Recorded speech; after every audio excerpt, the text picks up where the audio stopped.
Carolina Oleski. Oleksi? É quase isso. Não vou cancelar, vou deixar assim então. Vou deixar. Olexia. Oleksi. Isso. Isso. Seja muito bem-vindo ao Inusitável Podcast. Aqui quem fala é Davi e hoje eu vou conversar com a Ana Carolina Oleski. Ai, vai passar o dia inteiro e não vai acertar. Olexi. Aê! Tudo bem? Mais uma vez.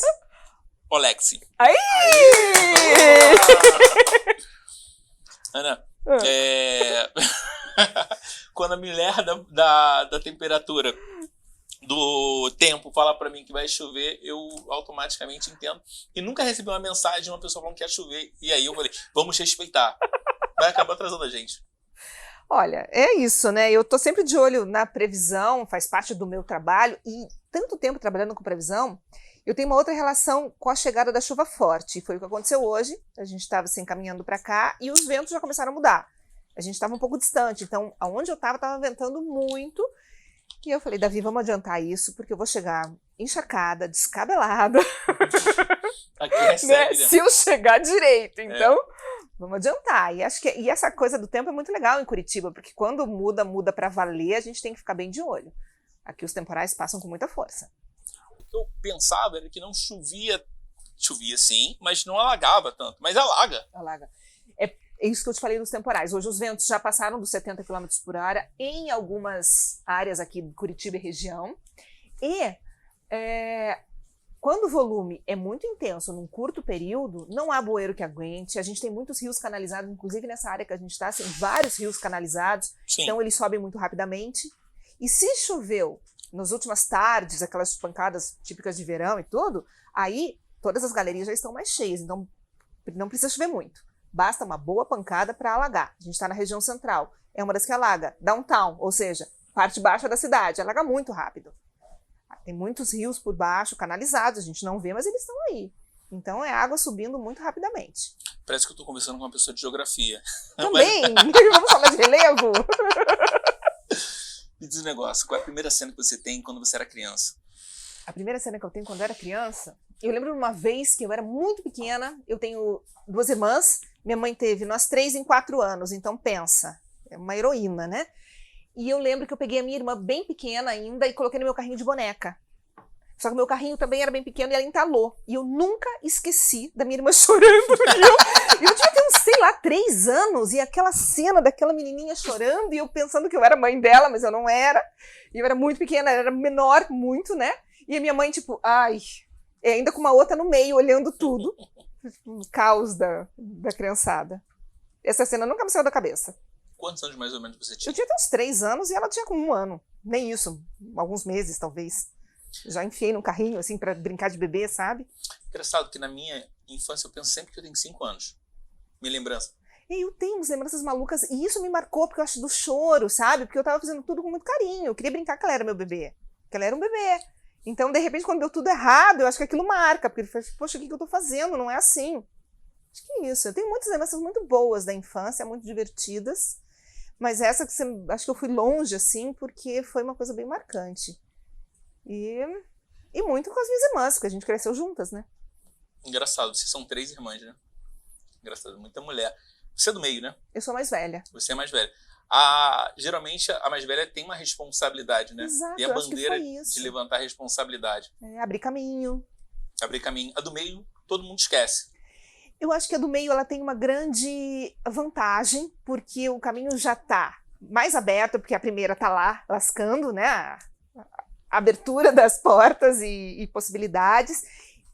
A segunda, no meu caso, era uma irmã muito, muito boazinha, muito querida, então ela foi indo mais tranquila, fazendo tudo o que ela queria fazer, e daí tinha um bebê, que era o que exigia mais cuidado. Então, se a do meio souber levar, ela está na maior vantagem. Então, eu tive amigos que falaram que era do meio, então a gente fala que era esquecido, porque o paparicado era mais novinho, né? Mais novinho, mais paparicado, mas ao mesmo tempo com os pais sempre em cima. Então, se o do meio souber levar isso como uma vantagem, ele se deu bem.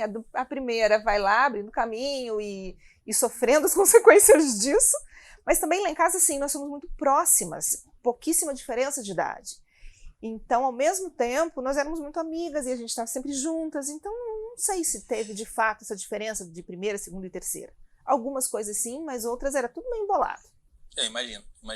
Como é que você decidiu ser jornalista? Eu estava olhando a ficha de inscrição para as profissões e pouca coisa estava me interessando ali. Tinha pensado em tudo antes disso, tudo desde odontologia até pedagogia. Cada profissão tem seu grau de curiosidade e tudo mais. Aí, uma bela vez, olhando, fazendo aquele pente fino, porque estava na hora de começar a me inscrever em alguma coisa, eu bati o olho no jornalismo, que na época não era assim, tão como depois virou até meio moda, na época não era, moda? né? Tinham 2 faculdades em Curitiba, hoje tem um monte, você pode escolher faculdades, na época não podia escolher, tinham 2 só. E aí quando eu falei, caramba, olha, isso aqui pode ser um caminho muito legal, comecei a me identificar, a ler mais sobre a profissão, aí eu resolvi por esse caminho. Não foi nada bem aceito na minha casa, inclusive. É porque pai quer sempre que a gente faça mais seguro, né? profissões milenares, né? Medicina, advocacia e contabilidade. E daí meus pais me inscreveram em tudo que existia, né, de administração todas, porque daí tinha isso, direito. E eu até passei muito bem. E fiquei pensando que eu queria ficar naquela que eu passei lá, que era jornalismo, né? Então foi mais um caminho que eu precisei abrir, assim, porque não era a escolha da minha família. Hoje eu tô quase passando isso com a minha filha, que tá com 16 anos. E uma coisa que eu prometi pra mim é que quem vai escolher o caminho dela é ela. Não, assim, eu acho que teve muito aprendizado pra mim com essa situação mais difícil que eu passei, familiar até. Minha mãe sempre muito parceirona, mas que eu tive que pensar se era isso mesmo, refletir. E para minha filha eu falo, você vai fazer as escolhas que você quiser e sempre lembrando que você pode mudar de ideia ao longo do caminho. Coisa que naquela época também não era muito bem vista, né? Você entrar num curso, sair daquele curso, mudar de caminho, era uma coisa assim, nossa, não está se encontrando? Nossa, não... Hoje não. Hoje você tem anos de profissão aqui, você muda para lá e o caminho vai mudando, as possibilidades são amplas em todas as profissões e se misturam, né, muito mais. Então, eu acho que esse aprendizado eu levo comigo. Engraçado. Quando você falou que as pessoas podem mudar de profissão, é verdade. Hoje em dia, eu faço várias profissões. Então, eu faço várias coisinhas que você... Talvez, para uma pessoa técnica, fala assim, ele não é tão bom nisso, mas eu faço, entrego as coisas. Mas é o futuro. É o futuro. É o futuro. Eu estou, atualmente, mais de 20 anos na mesma profissão e na mesma empresa.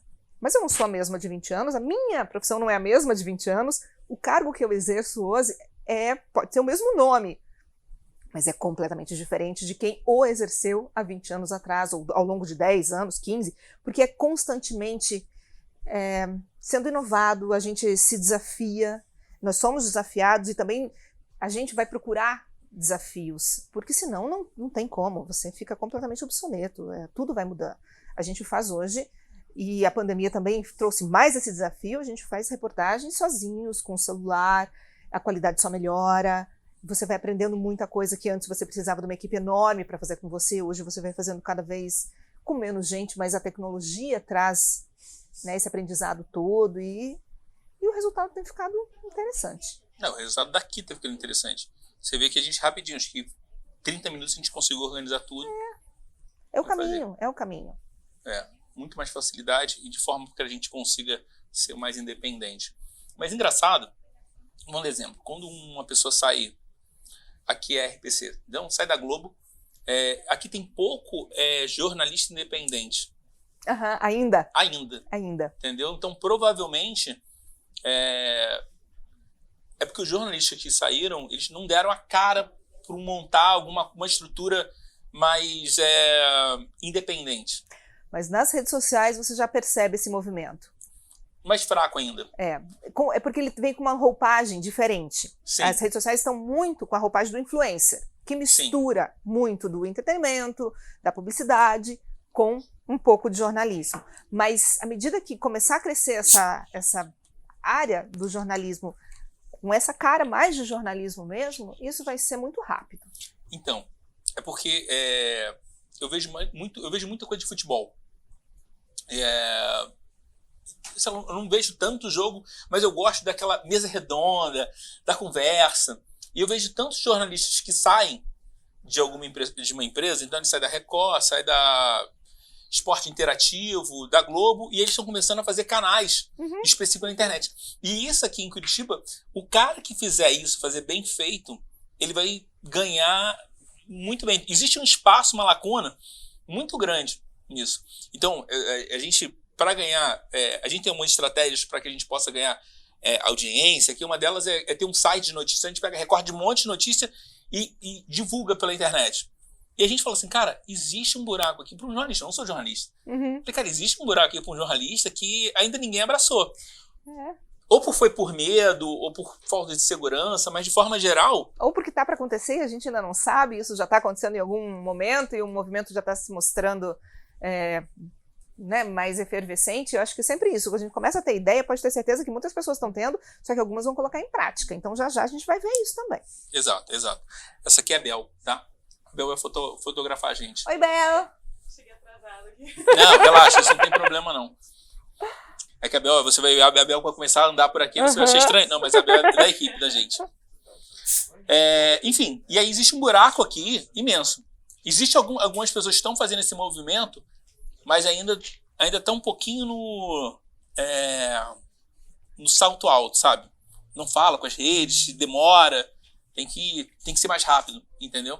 Para que você possa ganhar velocidade. Mas é isso. Tá abrindo um buraco aqui que eu não vejo. A bola tá quicando aqui e ainda ninguém abraçou. Tá dando uma dica pro pessoal aí, quem sabe. Não sei se o jornalista fica olhando, eu acho que fica, porque... O jornalista, por essência, é curioso. Então, é uma das características mais intensas da personalidade de um jornalista. É fuçar, é ir atrás, é pesquisar. Eu não vou falar demais, senão eu vou acabar me embolando. Me diz o negócio, aí você definiu ser jornalista, foi fácil na faculdade de jornalismo? Você se foi uma encontrou? delícia. Foram 4 anos divertidíssimos, com amigos. Assim, é uma delícia. A universidade é um período que eu considero um período interessantíssimo da vida, porque você vai achando que você é muita coisa, você descobre que você não é muita coisa, mas você tem os seus horizontes ali se ampliando, então você vai ler muito, você vai conhecer gente muito interessante. Eu conheci muitos colegas muito interessantes, professores maravilhosos. E aí foi isso, então foram 4 anos intensos. E ao mesmo tempo eu tinha uma preocupação de já entrar no mercado, de começar a trabalhar muito cedo, fosse com o que fosse. E as coisas foram acontecendo. Comecei a fazer, sabe, voluntariado, alguns estágios, aí pintou uma proposta aqui, uma ali, e eu estava sempre lá, produtora, onde pudesse me enfiar eu estava. Porque eu tinha essa vontade de sair da faculdade empregada, sabe? Eu tinha essa coisa bem de independência, eu acho que eu queria isso. E aí foi acontecendo, as coisas foram acontecendo. Numa Curitiba de 20 e tantos anos atrás. E na área também, né? E na área, sempre procurei mais na área. Embora, como eu passei pela parte de produtora, teve uma fase que apareceram trabalhos que não eram exatamente de jornalismo, mas estava lá. Então, quer fazer apresentar um evento? Quero, né? E assim eu aprendi muita coisa. Então foi muito interessante, sem nunca descuidar do jornalismo também. Sempre gostei de estudar, então continuei fazendo pós e cursos e acho que isso é o mais interessante. E dentro do jornalismo as coisas também são muito amplas, né? Tem tantas possibilidades, tantas editorias.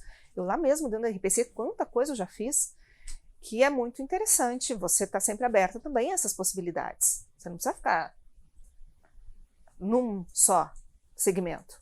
Hoje a gente trabalha com um leque muito amplo. E eu adoro quando eu pego uma reportagem que não tem absolutamente nada a ver com aquilo que eu já conheço. É uma coisa nova e que eu vou precisar editar aquilo com muita atenção, uma área que eu gosto muito de edição. E eu vou aprender muito ali. Isso é muito bom.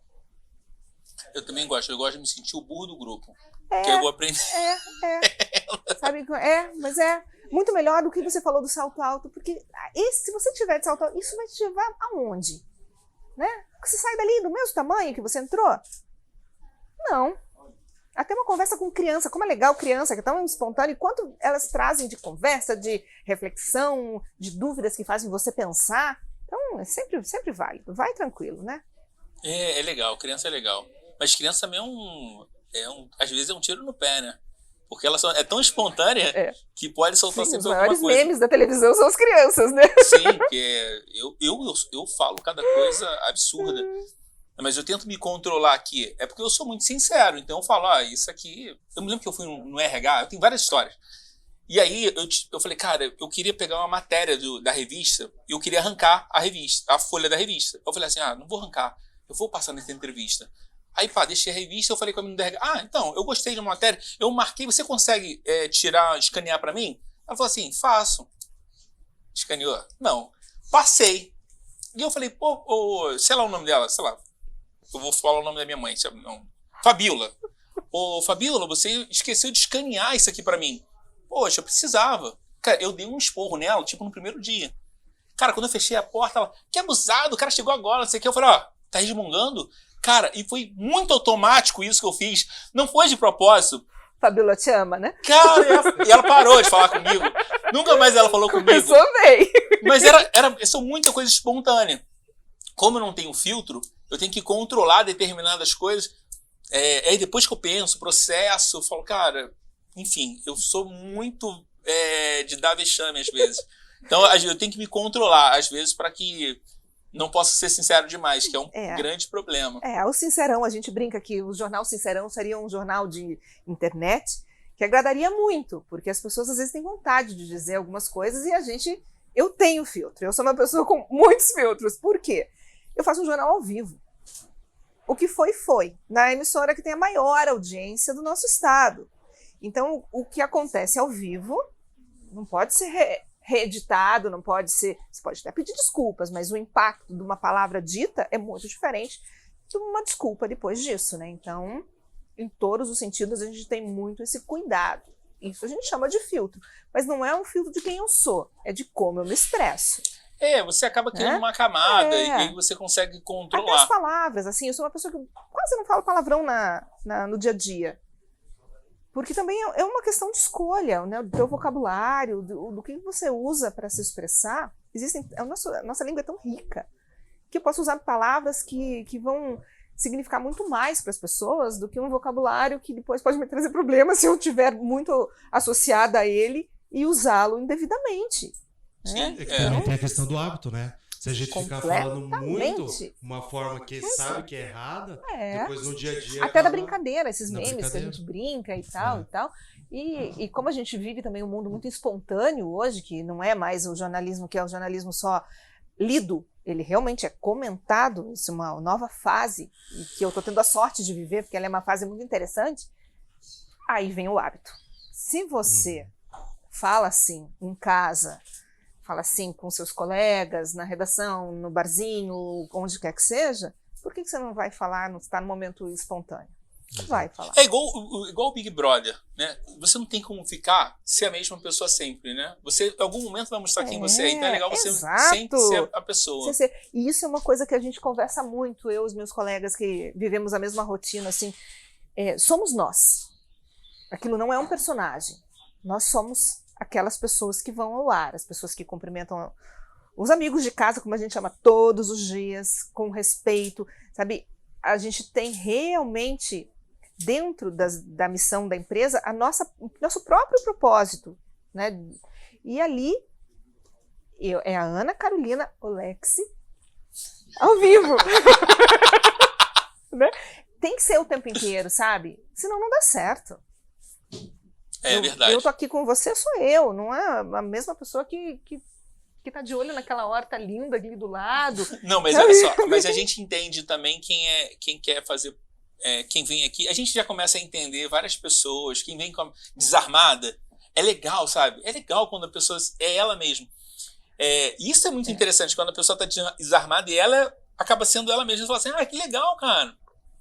Tem que ser, né? Pra quê? Quem você vai ser? Que personagem? Até quando você mantém um personagem? Você começa de um jeito e termina de outro, eu acho, né? E vamos lá. Você seja, sei lá, muito bom ator, porque... né? Então não vai dar certo. É verdade. Mas existe muita gente assim. Existe muita gente que isso, se existe num trabalho normal, imagina um trabalho no seu que tá todo dia na televisão, onde todo mundo quer o seu lugar. Imagino, né? Todo mundo quer aparecer. Esse é um grande equívoco também, né? Porque você queria aparecer, não é esse o caminho, assim. O aparecer é consequência do teu trabalho. Sim. Né? E a gente na faculdade já aprende isso, porque existe ali um roteirinho que da faculdade né? Você vai fazer uma reportagem, você começa com off, que é a parte que você conta sobre a matéria. A passagem, que é quando o repórter aparece, e ela só é pertinente se ele tiver alguma coisa de fato para trazer ali. E a sonora, que é como a gente chama as entrevistas, que é onde você vai conversar com alguém. Então, são esses nomes técnicos da reportagem. Então, ali, já de cara, quem sai da faculdade achando que é mais importante do que todo esse processo da construção do texto, de trazer a história, já está construindo um caminho diferente do que é um trabalho de jornalismo. Claro que, para que é importante o repórter? Ele está lá, e hoje a gente dá também muita importância à parte humana. Mais do que só contar a história, hoje o repórter conta o que ele viveu junto com a história. Porque ele é uma pessoa que está ali, faz parte daquela vivência. Você conversa com um colega que esteve em Petrópolis num deslizamento trágico que a gente viu há pouco tempo. Aquela pessoa está vendo aquilo. Então ela não precisa relatar friamente, ela vai contar o lado que ela está vendo, que muitas vezes não tem nem a imagem, mas o relato dela é tão importante quanto a própria imagem, porque ela vivenciou aquilo. Né? Hoje tem uma visão um pouco diferente de anos atrás, que a situação era completamente impessoal. Hoje não. Hoje o pessoal já entra, mas sempre com aquilo que eu te disse, com o que é a pessoa, mas ela não é o mais importante que a notícia. Ela relata a notícia, até com a emoção que ela sentiu, porque isso é genuíno. Ela está ali, ela está observando, ela está vendo, e ela tem essa noção do que é para ser transmitido. Uma pessoa que está vivendo uma guerra, ele não pode passar friamente por aquilo, é impossível. Ela vai sair diferente dali. E o relato dela é fundamental para que as pessoas tenham a compreensão do que está acontecendo. Eu acho legal quando tem esse calor humano, sabe? Quando Muito. é ela. Muito. É o jeito dela. Mas vamos lá, você terminou a faculdade, é porque a gente foi para frente e vamos que tem gente que gosta de ver certinho. E aí como é que você entrou para a RPC? Porque você ficou 20 anos, aí não tem como falar assim, tá certo que você ficou um tempinho em alguns outros lugares, mas... eu comecei na RPC muito nova. E eu recebi uma ligação de um chefe da época. Antes já tinha trabalhado em algum outro lugar? Eu fazia muito vídeo. Eu fazia vídeo institucional. Assim, vídeo? Não tinha nem internet naquele... Claro que tinha, menina! YouTube nem existia. Não era YouTube, não. Eu gravava em produtora. Legal. Vídeos institucionais. Por exemplo, grandes empresas têm. Passa no ônibus, onde os colaboradores vêm ou vão, né, de casa para o trabalho. Passa nos refeitórios. É onde eles... É como se fosse um telejornal, mas de dentro das empresas. Então eu fiz bastante isso. Mas isso eu comecei a fazer ainda na faculdade. Na época da faculdade, que apareceram algumas propostas e eu comecei a fazer.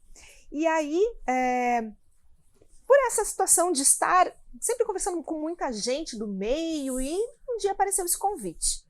E rapidamente eu fui lá. Alguém ligou para sua casa? Eu me ligaram no celular, já existia celular.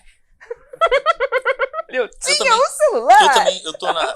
Ele era grandão, não dava pra saber quem tava ligando. Eu também sou do tempo daquele do disco, entendeu? Onde o telefone vai... 2 telefones eram o preço do apartamento. Exato, isso era, porque eu parcelei, Se bem que hoje em dia também esse telefone, então, né?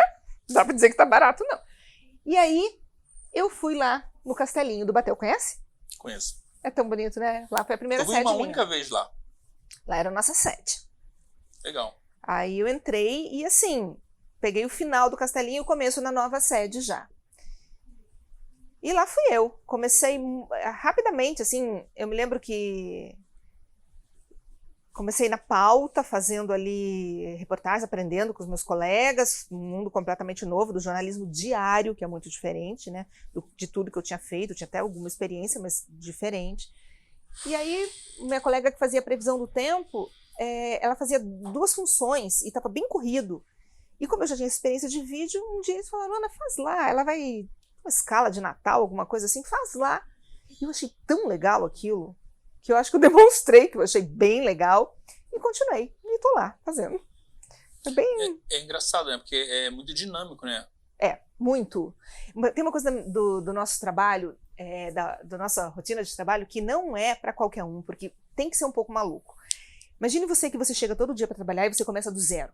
E você termina. E a sua jornada é crescente, porque o tempo não espera. O jornal começa exatamente num horário, e ele vai ao ar, você esteja pronto ou não, o material esteja pronto ou não, esteja tudo certo ou não, ele vai entrar naquele horário. Então você tem que fazer tudo para que esteja tudo pronto. Você é da manhã, né? Eu sou da manhã, eu entro às 7. Entendi. E vou. 11h45 começa o jornal ao vivo. E lá vamos nós.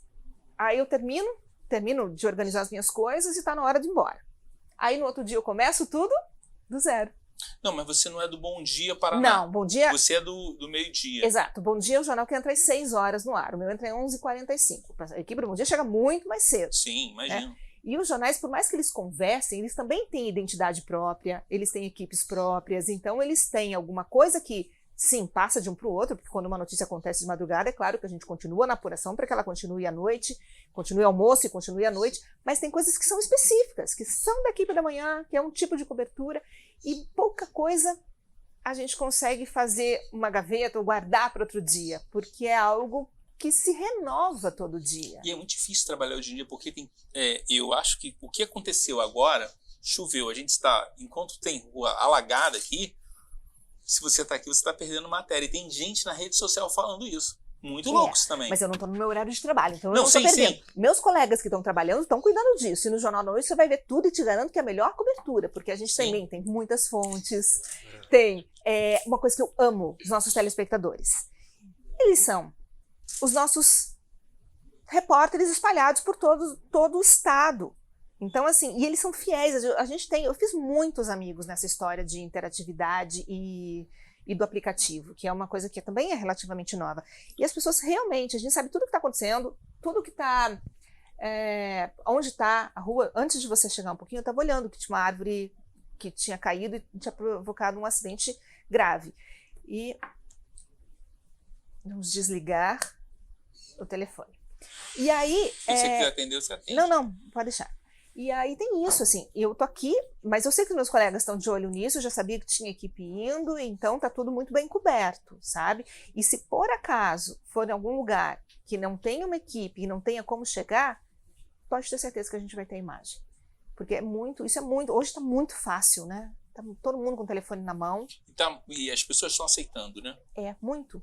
E elas sabem a importância disso, porque é importante você mostrar, para você poder cobrar, para você também ter o olhar da cidade para o seu problema, porque quem sabe ali a gente consegue começar um processo de solucionar aquilo.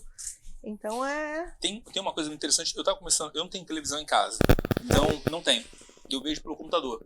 Então, aí eu fiquei vendo o RPC direto, porque tem a Globoplay. Uhum. E aí eu estava acompanhando direto. Você estava muito curioso para saber... porque o rapaz faz a chamada sem saber o que vai acontecer durante a madrugada. Muito louco isso aqui. E uma coisa que você falou é que hoje em dia a pessoa manda uma mensagem pelo telefone e tem uma credibilidade muito grande. Isso não era. Não. Isso não era. O Ricardo Boechat, que eu adorava ele... Eu também. Ele foi fundamental para isso. O cara não vai passar trote toda hora. Ele vai falar o que está acontecendo, o trânsito. Você lembra que ele dava o celular dele no rádio? Ele dava o celular dele. Eu mandei um e-mail para ele, ele me deu um fora. Eu tava criticando. Pô, isso aqui, não sei o que. Ele me deu um fora. Fiquei tão feliz, cara. E eu fiquei mais fã dele, entendeu? Porque ele leu o seu e-mail. Porque ele leu o meu e-mail. E ele lia o e-mail, respondia tudo e tinha uma atenção muito grande. Eu sou apaixonado. Eu era apaixonado por ele. E eu acho que ele mudou o jornalismo, não só por isso, pela dinâmica que ele fazia dentro da Band. Uhum. A Band fez com que ele mudasse o perfil do jornal, né? Do jornal. E hoje você aceita, todo mundo aceita, vê foto, manda foto aqui pelo aplicativo. Eu acho maneiríssimo. Eu também, eu me entusiasmei desde o começo dessa história, e essa história do aplicativo é muito legal, porque mudou nossa maneira de fazer jornal. A gente ganhou com isso a participação das pessoas, ainda isso era bem antes da pandemia, e a gente ganhou com isso o olhar de quem está nos assistindo, que também vai mostrando como as pessoas estão recebendo aquela notícia. Sim. Então a gente começou a descobrir que alguns assuntos são muito bem-vindos, que as pessoas que são o nosso público do almoço adoram e que elas gostam de participar. E isso foi num crescente, a gente conseguiu melhorar o aplicativo mesmo, a equipe de TI e engenharia entrou na história, criou uma plataforma, inclusive premiada, com facilidades de acesso e que só vem crescendo. Hoje tem material exclusivo, tem muita informação que é só do app mesmo. E esse canal que é a principal maneira, né, mania para muita gente já, e maneira de comunicar com a gente, que antes era e-mail, antes era o telefone, agora o telefone quase não toca. Por que pega um telefone e vai ligar para passar uma sugestão de pauta? O cara escreve ali rapidinho. Ele sabe que chega. A gente tem uma equipe que responde todas as mensagens e tem também a parte ao vivo, que Sempre que possível a gente coloca, todos os jornais já colocam. Começou com o nosso do almoço, que tinha esse perfil mais comunicativo, mais o amigo de quem está em casa, e se espalhou. Hoje todos fazem, e é muito interessante, muito legal, um retorno muito bacana. E para a gente acaba sendo uma régua, sabe? Para onde que a gente vai? O que está agradando? Como é que o cara que é o nosso motivo de estar ali, que é o telespectador, como é que ele está vendo isso? Então as críticas são super positivas, porque mesmo quando o cara dá bronca, ele dá uma explicação para aquela bronca e faz todo mundo ler e refletir. Então é aquilo que o Boechat fez contigo. Mesmo a bronca é muito bom, sabe? É como a gente aprende. Então, isso é ótimo. É ótimo a visão, na verdade, não é visão, é a possibilidade de fontes aumentaram muito mais. Muito. Quer fonte mais rápida do que o cara com a internet na mão? Aí isso assim, e esse é um crescente que não tem volta. Isso vai ser cada vez maior. Eu ganhei um monte de amigos com essa história, porque daí também entram as redes sociais. Você viu que eu gosto, eu tento trazer um pouco de mim, da parte mais dia a dia mesmo, adoro passear por Curitiba, então sempre que eu posso eu trago uma dica. Claro que eu não posso fazer publicidade, então é sempre algo que eu sugiro às pessoas que façam esses movimentos e descubram por si. Me pergunta no inbox, é claro que eu digo também. Então e ali eu consegui encontrar muita gente interessante, muita gente legal. Como a gente tem gente legal em volta, muito mais gente do bem. Isso também é muito bom perceber. A gente fala isso, que tem mais gente do bem do que gente do mal. Chegou a pandemia.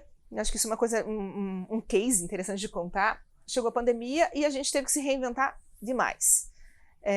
Um jornalismo que vive nessa intensidade de uma redação cheia, que todo mundo conversa com todo mundo, que chega um repórter com a pauta, com o texto aqui para debater com você, para mostrar a imagem, o Cinegra já vem para mostrar onde é que estão as melhores imagens, e você começa a escrever, e você começa a movimentar, e todo mundo grudado, vai falar contra o colega, uma situação sempre muito intensa. E de repente a gente tinha uma divisão no meio da redação, ninguém podia chegar perto de ninguém, porque a gente vivia um momento de medo absoluto, colegas ficando doentes e sendo afastados, e afastados por um longo período ainda na época, sabendo de uma doença que a gente não sabia para onde ia levar, ninguém tinha vacina. E aí? E a gente teve que ficar tão distante um do outro, que teve colega que eu não conheci pessoalmente, que passou por um curto período na emissora, outros eu vi, mas eu só vi com a máscara, e nunca conheci o rosto. Isso numa empresa de comunicação não existia. Uma história que a nossa geração vai contar de uma maneira assim, que talvez os mais jovens que não tenham vivido isso, que estejam nascendo agora, talvez não vão nem entender, porque foi muito intenso. E a gente tinha que levar no ar, ao mesmo tempo, as informações mais difíceis, de números de morte, de internação, de gente sofrendo e empregos, lugares fechando, pessoas perdendo emprego. Tudo isso a gente tinha que levar, só que a gente também tinha que levar esperança, porque o que a gente ia fazer no meio dessa situação que todos nós vivemos, né? De medo. E a gente criou uma hashtag que foi muito, muito forte, que foi em casa sim, sozinho nunca. E as pessoas se aproximaram da gente numa intensidade que foi incrível, a resposta que isso teve. E às vezes a gente trazia os números da Covid, que são difíceis, até hoje quem gosta de assistir os números da Covid agora que estão caindo, até tudo bem, mas não é um assunto fácil, não é um assunto... É um assunto árduo, um assunto que trouxe muita dor, e as pessoas com insegurança. Só que a gente começou a trazer o que cada um estava tentando fazer por si, pelo próximo. Foi um movimento tão lindo. Por isso que eu te digo, esse movimento do bem é muito mais forte. E as pessoas que ali encontraram, muitas vezes elas estavam sozinhas em casa, elas não podiam sair, porque elas tinham comorbidade, porque elas tinham mais idade, porque elas tinham medo. E o que elas têm na sala da televisão. Tem muita gente trancada em casa ainda? Pelo teu olhar. O que a gente recebe de mensagem, tem muita gente que está vivendo ainda a insegurança desse momento de transição, que já está percebendo um alívio, já está fazendo movimentos familiares e podendo reencontrar as pessoas. As pessoas que entenderam a importância da vacinação estão vivendo essa segurança maior, então isso está acontecendo, mas muita gente ainda cautelosa, né, na opção de tirar ou não a máscara, quando é o momento de ficar sem, quando é o momento de tê-la sempre por perto, para que quando você for entrar num lugar mais cheio, com um ambiente menos arejado, então a gente percebe isso, que essa insegurança, ela vem de um aprendizado, de um momento que foi ímpar, que trouxe todo mundo à reflexão e que quem perdeu alguém por uma doença nova como essa, sabe. Não precisa nem ser alguém da família, alguém próximo, alguém que você admirava, alguém que você conheceu. Quantos artistas a gente viu. Isso não deixa a gente igual, a gente sai diferente, então é normal, Eu né? acho que acelerou a comunicação, conectou algumas coisas. Muito. Você A tecnologia tá foi fundamental, né? Você está distante, mas você está perto. Essa foi a nossa proposta. E a gente trouxe muita gente para perto. Isso foi muito importante, porque o que você faz com uma pessoa que está dentro de casa e só tem a televisão? Olha a missão. Você não pode deixar essa pessoa sozinha, só com os números de uma doença crescente. Eu também acho, concordo com você. Eu vejo que aqui tá tendo um tempo, as pessoas são mais cautelosas. É diferente de São Paulo e Rio. Curitibano tem esse jeitinho. O Rio já não tem mais. Isso há muito tempo. Mas eu te digo uma Muito coisa. louco isso. Você foi ao Rio nesse período de 2 anos. Eu fui. Como é mais difícil usar máscara na praia também, né? Não, mas eu não moro perto da praia, não.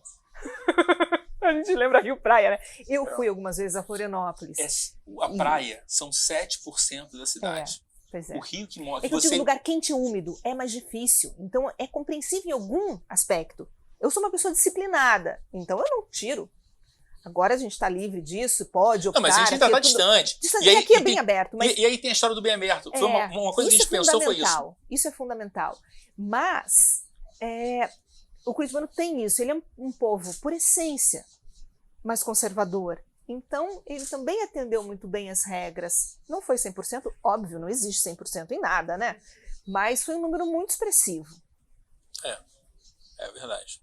Quando você anda pelo Largo da Ordem à noite, esse não existe. Eu tenho faz muitos anos que eu não ando pelo Largo da Ordem à noite. Esse ano passado também não era todo mundo que estava na rua, né? Era uma coisa mais específica. Agora que as pessoas estão voltando a movimentar mais à noite, assim, né? Eu percebo isso. Um monte de festinha clandestina também. Aí é que tá, mas daí as clandestinas. Uma coisa que também, não sei, até que seria o que você ia gostar. Agora garanto que tá mais legal, olha, que as pessoas estão movimentando aí os barzinhos e... A gente gravava de frente ao Castelo do Batel. E aí, a gente gravava à noite, e aí teve um dia que a gente ficou até meia-noite gravando. E aí, a menina foi embora, que a gente tava conversando. Quando a gente olhou, tinha uma varanda. Pô, todo mundo festão. Cara, que isso? Pandemia rolando. Isso me desagradou bastante, assim, porque é aquela coisa, só daria certo, e a gente sabe que poderia ter sido mais cedo, e muita gente poderia ter sido poupada se essa visão do coletivo fosse de todos, né? Mais divulgada e, ao mesmo tempo, mais bem recebida, porque o coletivo se sobrepõe ao individual sempre. Né? O meu direito vai até onde vai o seu, a gente tem que ter limites. E aí, em relação à doença, poxa, precisa mesmo? Enfim, é algo... Uma situação que marcou muito durante o auge da pandemia, né, no início, de uma menina que tinha saído para uma festa clandestina, tinha contraído o vírus, e daí levou para casa, e daí num domingo de churrasco contaminou a família inteira. Né? Quantos casos aconteceram? Então, assim, é complicado, porque eu falo exatamente dessa mesma forma que você falou. Se a gente começar a pensar, fazer um pouquinho, o coletivo vai conseguir sobressair. Eu acho, isso pode ser um aprendizado para a vida. Meu estar vai acabar daqui a pouco. Não adianta, eu tenho que botar digital, já botei 2 horas, não dá mais. Eu acho que, assim, se a gente tira um aprendizado... Desculpa, eu não entendi. O estar É o coisa do estacionamento. Entendi. Tem acho que 15 minutos. Não dá. Já foi as 2 horas. Não tem como colocar, mas a gente vai arredondando o que... Ó, a gente tem aqui ainda 20 minutos. Eu acho que aqui eu tenho... Deixa eu ver quanto que ele me deu. Pra também você ficar mais tranquilo. 10 minutos. Então vamos embora, então, acelerando. Acho uma boa. Só, né? A multa é 200. Opa! Diz o negócio. Diz o negócio. Qual é a tua influência? Do quê? No jornal. Jornalista, porque você falasse, cara, essa aqui é a minha referência como jornalista. De pessoa? Então vamos lá, pergunta novamente, que a gente parou. Qual é a tua referência sobre jornalismo? Olha, eu tenho inúmeras referências. Eu acho que nós temos inúmeros profissionais que têm a seriedade necessária para a profissão. Eu acho que eu não vou falar um nome. Eu vou falar o que eu considero essência, porque são várias pessoas, eu não quero cometer uma injustiça. É a seriedade, da profissão, que a profissão exige, de uma apuração bem feita, de um texto preciso, sabe, fundamentado, apurado, e ao mesmo tempo com a espontaneidade e com a humanidade que um jornalista tem que ter. Porque ele nunca pode ser duro, porque a gente está falando com pessoas, a gente está contando histórias, a gente está lidando com vidas. Então, esse é o combo de um jornalista que eu me inspiro, e existem vários, inclusive na minha empresa vários, e ao mesmo tempo que eu procuro ser. Então, para me aprimorar em todos os sentidos, para que eu possa chegar o mais perto disso, sabe? Lidar com pessoas é algo muito precioso, não pode ser algo vazio ou algo supérfluo. Você está lidando com pessoas, as pessoas precisam do seu maior respeito, maior consideração. Qual o nome, Ana?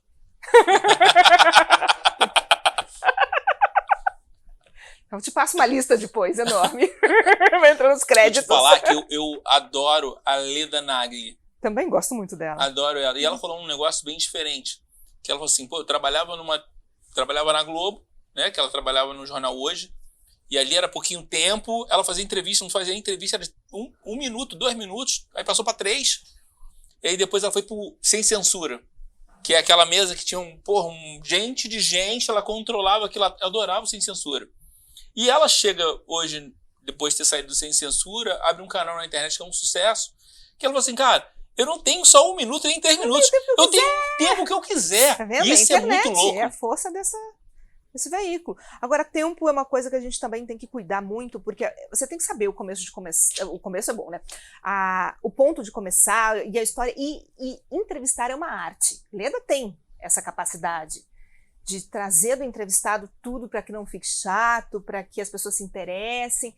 E tem hora que você tem que saber também que ali deu, né? Que aquela conversa não vai para lugar nenhum. Então, acho que o entrevistador tem essa arte de conduzir e de também saber até onde dá para ir, né? Aqui não é uma entrevista, tá? Aqui é uma conversa, porque a gente não foi com pauta nem nada, foi só, eu entendia mais ou menos o que você tinha. A gente tá falando aqui com... Aqui é um bate-papo. Não, a gente tá falando com o Barcelona e, sei lá, o time da 3ª divisão. A gente é muito antenado no que fala, mas a gente é super... Cara, a gente não é... Isso é muito espontâneo, isso é muito legal. A gente é muito espontâneo. A gente, não tô falando só eu, porque eu participo, aquela galera também ali participa em algum momento. Então nós pensamos e todo mundo tem a mesma voz. Se eu falar alguma coisa, todo mundo vai comprar. Isso que é legal, não tem aquela coisa de falar, não falou a merda. Não, a gente não fala, e todo mundo compra a mesma ideia.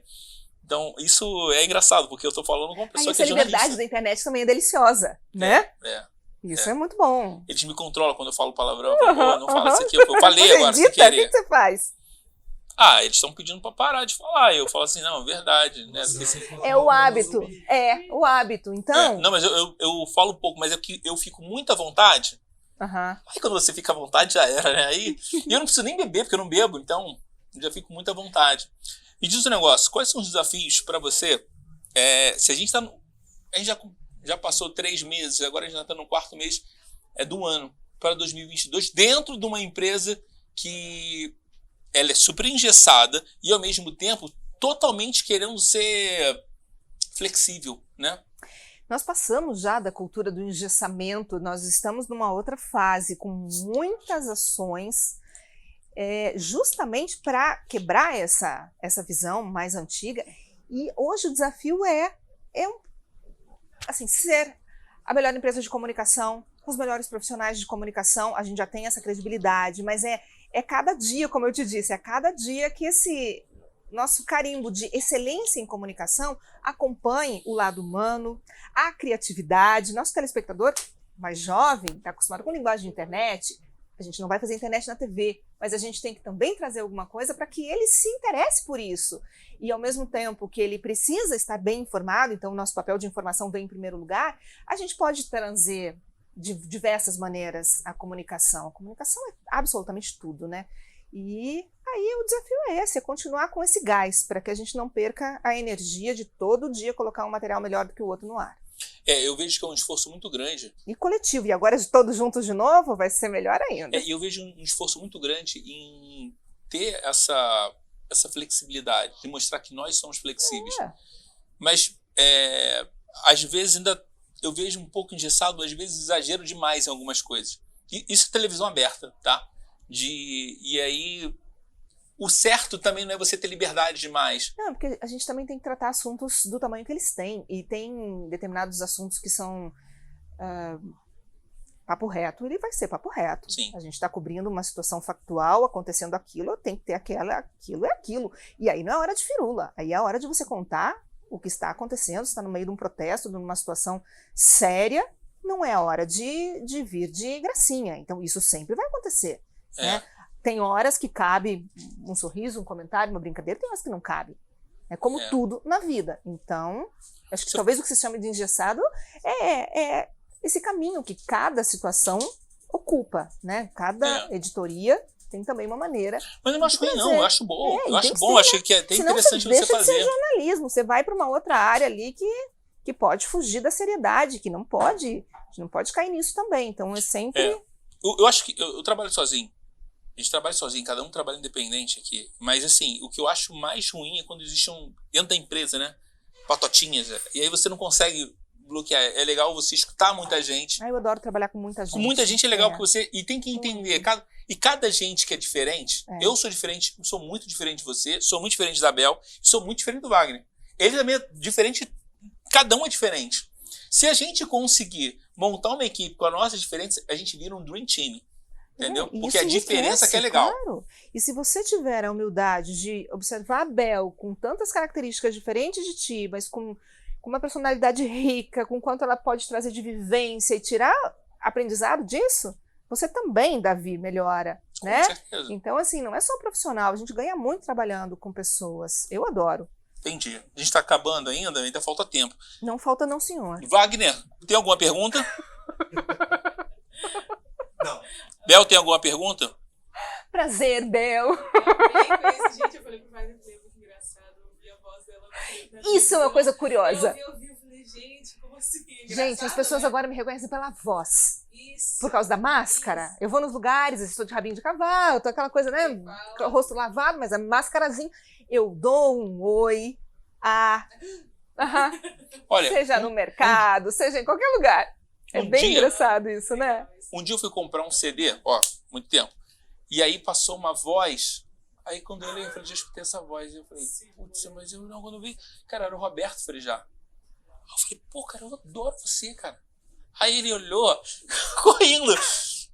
Aí eu falei, cara, eu adoro você, a tua voz é muito familiar. Porque eu já escuto ela, você bota fone de ouvido e aí você acaba escutando a pessoa. Embalou tua vida, né? Muito legal. Enfim, esse negócio da voz é muito marcante. Mas eu nunca achei que eu seria uma pessoa reconhecida pela voz, entende? Entendi. E daí quando começou a acontecer isso comigo, eu também achei muito curioso. Muito legal. Eu particularmente, pelo menos, falo porque é aquela questão assim, às vezes no horário do almoço tá aquela correria para almoçar, você liga a TV alto e vai fazer as coisas. E daí fica aquele negócio da voz, né? Só que também, ao mesmo tempo, eu falo assim, parece a marca registrada daquele programa que tá passando na TV. Né? Dá essa diferença, porque, por exemplo, que nem eu falei no começo, eu sou curitibano, então eu acompanhei desde o início, né, o teu trabalho na RPC. E antes, assim, você entrava, fazia rapidinho, bem lá no começo, né? Isso. Hoje já não, você tem muito mais tempo dentro da duração do jornal, né? Você entra, acho que de 2 vezes até 3 vezes, né? Agora não tem mais um formato, né? A coisa é muito viva ali. Então, e bem dinâmico, né? Bem dinâmico. Mas o tempo também, quando você fala do clima, mudou também. Mudou. Hoje você tem que falar do clima e você tem que falar também da reserva de água. Que graças quando a Deus, falta água na hoje cidade. estamos muito bem, porque foram 2 anos muito difíceis também, né? E quando falta água também, porque ainda falta água em algumas coisas. Sim, porque tem situações pontuais. Isso sempre vai acontecer. Sim. Mas vivemos uma crise hídrica sem precedente, então... O teu tempo aumentou. E isso é engraçado, não tem que mais como você pensar que sei lá, vai ficar só 1 minuto. Não. Hoje aumentou ao ponto de você pensar que você vai ficar, às vezes, 10 minutos. Isso é fato. E aí, para finalizar, que a gente já está com o tempo muito corrido, não atrapalhar para as pessoas não tomar uma multa. Isso é fato. Me diz um negócio. A gente conversa com as pessoas que moram em Curitiba. Aqui. A gente senta aqui e as pessoas que moram em Curitiba. A gente acredita que você é uma pessoa que mora em Curitiba. Tá? E quem move Curitiba para você? Eu acho que cada um que vive nessa cidade, que escolheu viver em Curitiba, como os cariocas e de diversas áreas que estão aqui, como os curitibanos genuínos da Gema que estão aqui desde o nascimento, eu acho que Curitiba, o legal é isso, é uma cidade que acolheu todos que aqui estão, dos imigrantes, como da minha família, aos jovens de hoje que se interessaram pelas possibilidades da capital, e essa diversidade, essa riqueza é o que move Curitiba, é o povo. Sem dúvida. É o povo, que é um povo diferente, visto no passado como frio, mas não é frio. O curitibano ele pode ser um pouquinho mais conservador, ele pode ser um pouquinho mais atento, até ele realmente abrir o coração, mas uma vez que esse curitibano abriu o coração para você, você tem uma casa com um cafezinho sempre quentinho, uma almofada para se encostar e um bom papo. Engraçado. Você tinha falado bem no início aqui, que era do início da faculdade. O que você falaria para a Ana lá do início, hoje, se você estivesse conversando com a Ana? Olha, eu acho que... A dica, né? A dica. Eu sempre falei muito comigo mesma, porque eu falo muito mesmo, então eu sempre falei também comigo. E eu sempre fui muito verdadeira comigo. Então, os meus medos tinham sentido de procurar um emprego desde muito cedo, entrar no mercado, que não é um mercado fácil, mas não perde nenhuma oportunidade. E eu fui indo e aceitando, porque eu nunca tive medo de trabalho também, nunca tive medo de acordar cedo. E lá foi. Pode ser que eu tenha chegado num lugar de sonho de muita gente, tenho certeza que cheguei. Tenho muito prazer de fazer o que eu faço. Então, eu acho que eu só daria um belo sorriso para aquela Ana e dizia, vai, guria, vai, corre, corre, que é isso mesmo. Como é que as pessoas te encontram nas redes sociais? Eu sou Ana Carolina Olex mesmo, meu arroba é o meu nome. E tô lá. Gosto muito do Instagram, sabe que não uso muito o Face, não. Acho que o Instagram é mais legal, mais direto para conversar com as pessoas. Então, é isso aí. Obrigado. Tá? Foi um prazer. Prazer é todo meu. Vocês não querem nada para falar? Então tá bom. Se inscrevam no canal, siga a Ana Carolina Olex. Um beijo. Tchau, tchau. Tchau, gente. Obrigada.